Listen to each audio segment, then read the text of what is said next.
السلام عليكم ورحمة الله وبركاته.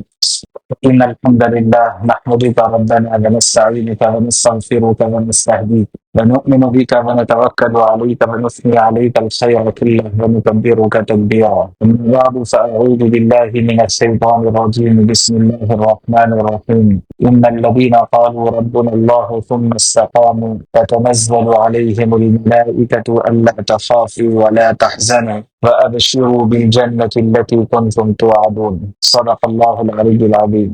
وقال النبي صلى الله عليه وسلم: قل ربي الله ثم استقم، اور كما قال علیہ الصلاۃ والسلام. قابل احترام بزرگوں، نوجوان دوستوں اور عزیز ساتھیوں، گزشتہ جمعہ جو گفتگو ہوئی تھی اس کا خلاصہ یہ تھا کہ اللہ تبارک و تعالیٰ نے بہت ساری نعمتوں سے ہمیں نوازا ہے، لیکن انسان کو کامیاب ہونے کے لیے، کسی بھی میدان میں آگے بڑھنے کے لیے جس چیز کی سب سے زیادہ ضرورت ہوتی ہے وہ یکسوئی اور کانسنٹریشن کی ضرورت ہوتی ہے. اور یہ بھی تفصیل پیش کی گئی کہ اس زمانے کے اندر مسلمان جو ہر میدان میں پیچھے ہیں اور نوجوانوں کا طبقہ بہت زیادہ ٹولز پر اور مختلف اپلیکیشنز کے اوپر ڈیپینڈ ہوتا جا رہا ہے، اور اپنی طرف سے اسکلز کا جو ڈیولپ ہونا ہے اس میں مسلمان خاص طور سے بہت پیچھے ہوئے جا رہے ہیں. اس کی وجہ کوئی باہر سے ہمارے اوپر ہونے والا حملہ نہیں ہے، اس کی وجہ کوئی ہمیں پکڑ کے کھینچ کر کے پیچھے کرنے والے نہیں ہیں، اس کی وجہ یہ نہیں ہے کہ اب نفرتیں بہت بڑھ گئی ہے، تعصب بہت ہو گیا ہے، ہندو مسلم ہر جگہ کہا جا رہا ہے جس کی وجہ سے ہم آگے نہیں بڑھ رہے ہیں. یہ سب وجوہات نہیں، ہمارے آگے بڑھنے میں وہ کون سی چیزیں ہیں جو سب سے بڑی رکاوٹ ہے، اس پر ہمیں غور کرنے کی ضرورت. بہت سی مرتبہ یہ کہا جاتا ہے کہ ہم ایسے ماحول میں ہیں جہاں پر ٹانگ پکڑ کے کھینچنے والے بہت، ہمیں آگے بڑھنے نہیں دیا جاتا، ہمیں اوپر جانے نہیں دیا جاتا. اگر کوئی ایسا کہے تو میں ان سے کہتا ہوں کہ تمہاری ٹانگ اتنے نیچے کیوں لٹک رہی ہے کہ کوئی اس کو پکڑ کے کھینچ دے؟ اگر اوپر جانا ہے تو ٹانگ کو بھی اوپر کرنا پڑے گا، اور اگر ٹانگا لٹکا لے کے بیٹھے تو کوئی بھی پکڑ کے کھینچی بھی نہ. لیکن یہ کمزوری والی بات ہے. جو شخص ترقی کرنا چاہتا ہے وہ ایسی سوچ بھی نہیں سوچ رہے جائے کہ وہ ایسی باتیں کر رہا ہے. جو شخص ترقی کرنا چاہتا ہے اس کے لیے ملٹی پرپس فارمولا یہ اس کے لیے نہیں چلتا ہے. وہ تو کہنے کو بہت اچھا دکھتا کہ ہم ہر میدان کے کھلاڑی، یہ کہنے کو بہت اچھا دکھتا، لیکن جب فیکٹ فائنڈنگ ہو تو یہ فارمولا فیل ہو جاتا ہے. اللہ تبارک و تعالیٰ نے ہمیں ایک عجیب و غریب پریکٹس سکھائی، اور وہ پریکٹس ہمارے لیے اتنی ضروری اور اتنی مینڈیٹری ہے کہ اس کے بغیر ہمارا مسلمان باقی رہنا مشکل. اور ہر مسلمان کے لیے اس پریکٹس میں حصہ لینا وہ اس کے مسلمان ہونے کی علامت، اور وہ پریکٹس ہے نماز. تھوڑا غور کیجئے آپ نماز کے نظام پر. جیسے گزشتہ یہ بات سمجھائی گئی کہ فزیکل لیول پر اگر ہم دیکھیں نماز کو تو نماز کی کتنی زیادہ اہمیت ہمارے جسمانی صحت کے لیے ہے. اس کو یاد دلانے کے طور پر ایک بات گزشتہ بھی سنا دیتا ہوں کہ جو اس زمانے میں فزیو تھراپی کا سسٹم زیادہ چل رہا ہے، اس کی تحقیق کے اعتبار سے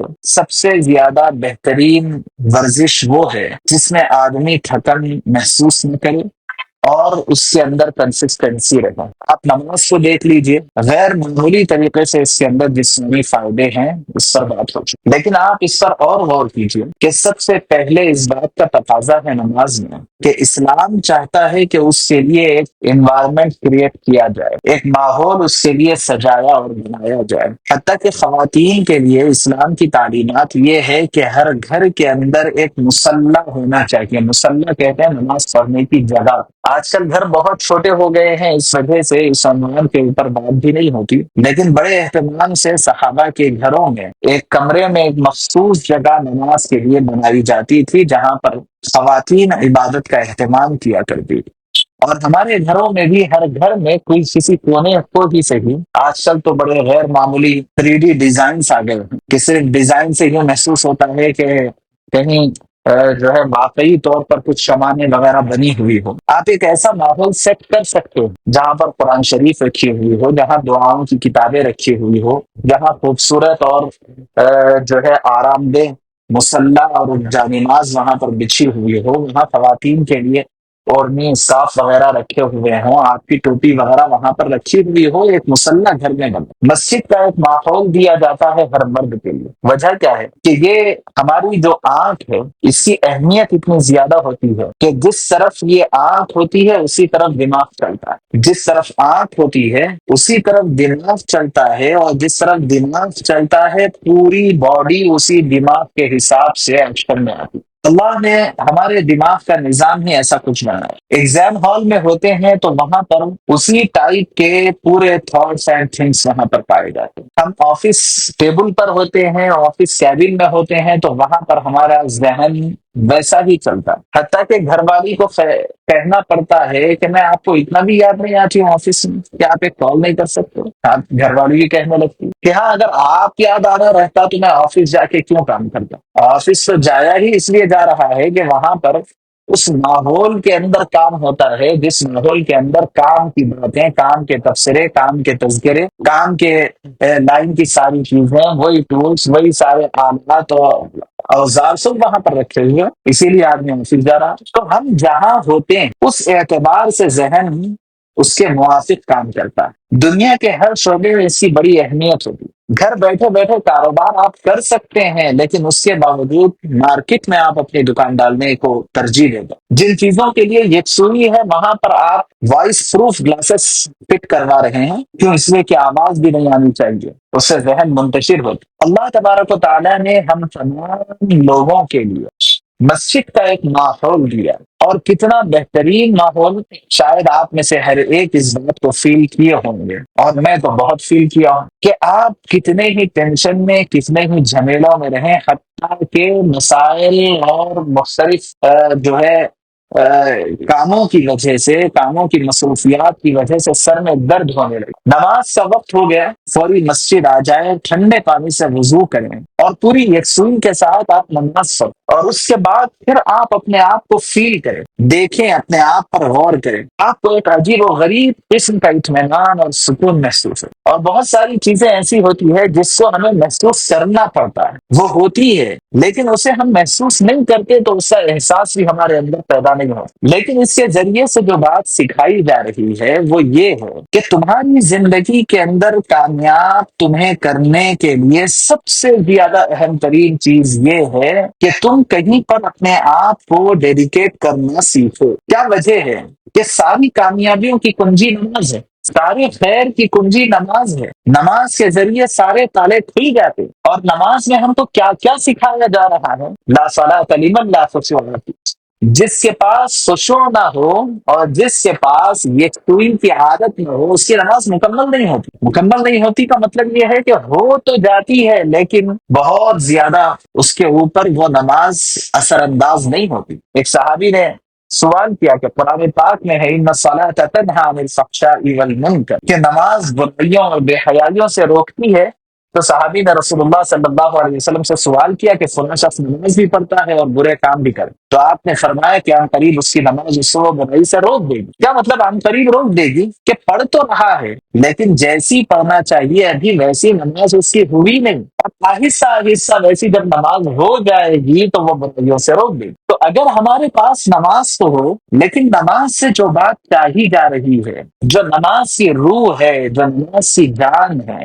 قد افلح المؤمنون الذین هم فی صلاتهم خاشعون، کامیاب ہو گئے وہ مومنین، ہونے والے ہیں نہیں کہا گیا، پاس کا لفظ استعمال کیا گیا، کامیاب ہو جائیں گے نہیں کہا گیا، بلکہ ان لوگوں کی کامیابی تو ہو چکی ہے۔ آج آپ دیکھ لیں پوری دنیا کے اندر کسی ایک ایک فرد کو پکڑ کر کے پوچھیں کیا چاہتا ہے تو وہ جو بھی جواب دے گا لیکن اس کے جواب کا خلاصہ یہ ہوگا کہ میں کامیاب ہونا چاہتا ہوں۔ اب اس کا کرائٹیریا ہر ایک کے پاس الگ الگ ہے، لیکن کامیابی میں تو سب کے سب کامن، سب مشترک، اور اللہ نے ضمانت دے دی قرآن پاک کی آیت۔ کون ہے جو کامیاب ہو چکے ہیں؟ فرمایا الذین هم فی صلاتهم خاشعون، نماز میں جس کے پاس کنسنٹریشن ہے، نماز میں جس کے پاس خشوع و خضوع ہے، اطمینان کی کیفیت ہے، سکون اور آرام ہے۔ ایک صحابی تشریف لائے مسجد میں، ایک صاحب تشریف لائے اور بہت تیزی کے ساتھ نماز پڑھ کے وہ جا رہے تھے، نہ رکوع پورا ہوا نہ سجدہ پورا ہوا، تو آپ صلی اللہ علیہ وسلم نے جاتے ہوئے ان کو روکا اور فرمایا ارجع فصلی فانک لم تصلی، جاؤ واپس جاؤ پھر نماز پڑھو، اس لیے کہ تم نے نماز نہیں پڑھی، ایسی نماز نہیں ہو سکتی، جاؤ واپس۔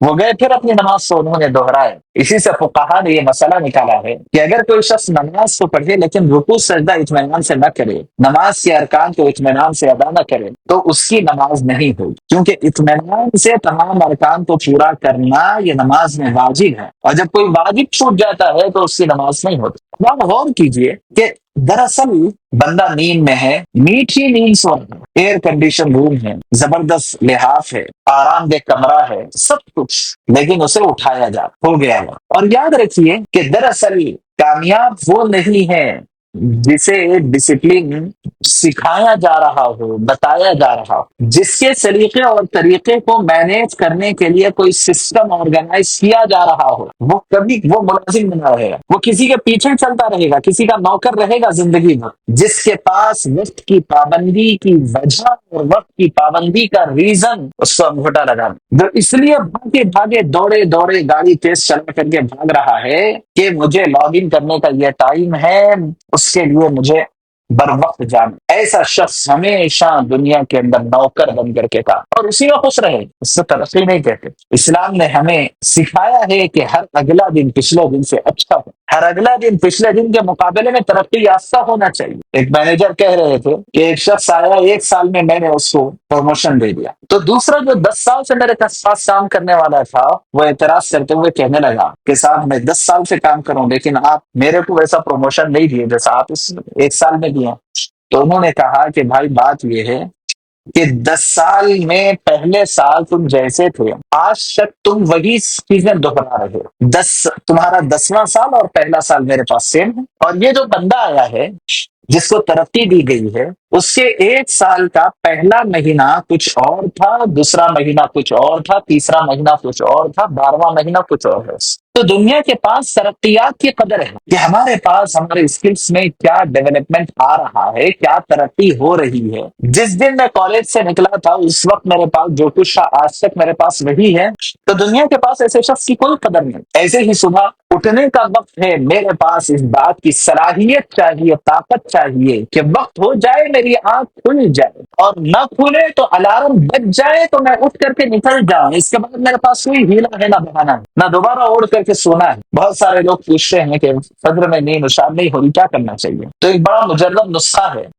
سورہ کہف کی جو آخری آیتیں ہیں، ان الذین آمنوا وعملوا الصالحات كانت لهم جنات الفردوس نزلا، یہاں سے آخری سورہ تک کی آیتیں تلاوت کر کے یہ نیت کر لینا چاہیے. آپ جس وقت اتنا چاہ رہے ہیں اس وقت کی نیت کر لینا چاہیے. یہ ہم سب کو نسخہ بتاتے ہیں اور ہمارے لیے بھی بہت مجرب ہے کہ جس دن یہ آیتوں کی تلاوت کر کے جو نیت کر کے سو گئے، گویا کہ وہ ہم الارم لگا کے سو گئے. اس وقت پہ آنکھ کھلنا ہی کھلنا ہے، لیکن ہر وقت ہم لوگ یہ بتاتے ہیں کہ یہ الارم تو آپ کو دے رہے ہیں مگر آپ کی ذمہ داری ہے وہ بند کر کے سونا نہیں. پھر اگر بند کر کے سو گئے تو پھر اس کے بعد پھر ہماری ذمہ داری. تو میرے بھائیوں غور کیجئے کہ جو غفلت کا وقت تھا اس غفلت میں سے اٹھا کر کے اسلام ہمیں مسجد میں لاتا، ایک دین کے ماحول کے اندر لاتا اور ہمیں وضو کرواتا ہے، برش کرواتا ہے. اس کے بعد پھر ہمیں کرنا کیا؟ اللہ تبارک و تعالیٰ کی جانب متوجہ ہو کر کے کچھ دیر کے لیے ہمیں عبادت. دوپہر میں غفلت کا وقت ہوتا ہے، فوری اسلام ہمیں اٹھاتا ہے اور مسجد میں لے آتا. عصر اور مغرب کے وقت میں عین کاروبار کا وقت ہوتا ہے، اسلام اٹھاتا ہے دکان میں سے اور ہمیں مسجد میں لاتا. عشاء کے وقت عین اہل و عیال کی وجہ سے غفلت کا وقت ہوتا ہے، اسلام اٹھاتا ہے اور مسجد میں لاتا ہے. دیکھا جائے تو اس کے اندر جو غیر معمولی قسم کی کے فوائد ہے، اس میں سے ایک فائدہ جو میں آج آپ کو بتانا چاہتا ہوں جس پر بات ہماری شروع ہوئی، وہ یہ ہے کہ ہر وقت آپ کو یہ سمجھایا جا رہا ہے کہ دیکھو، جب تک آپ کے پاس ڈیڈیکیشن کی صفت نہیں اور جب تک آپ کے پاس ہر چیز کو چھوڑ کر کے اپنے کام میں مصروف ہونے اور اس کو فوکس کرنے کی صلاحیت آپ کے پاس نہیں، اس وقت تک یاد رکھو کہ آپ کسی بھی کامیابی کی پہلی سیڑھی بھی نہیں چڑھ سکتے.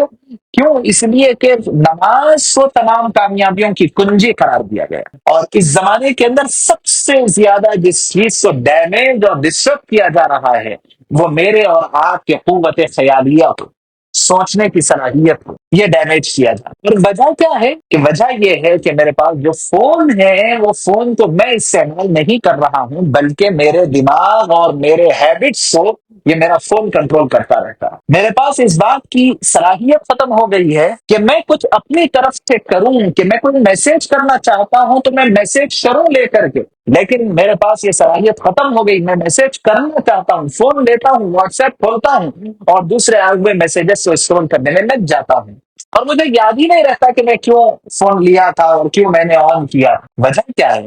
میں اس کو کنٹرول نہیں کر رہا، یہ مجھے کنٹرول کر رہا۔ اس لیے ہمیں اس بات کو سوچنے سمجھنے کی ضرورت کہ اللہ تبارک و تعالیٰ نے تمام کامیابیوں کی کنجی نماز کو کیوں قرار دیا ہے۔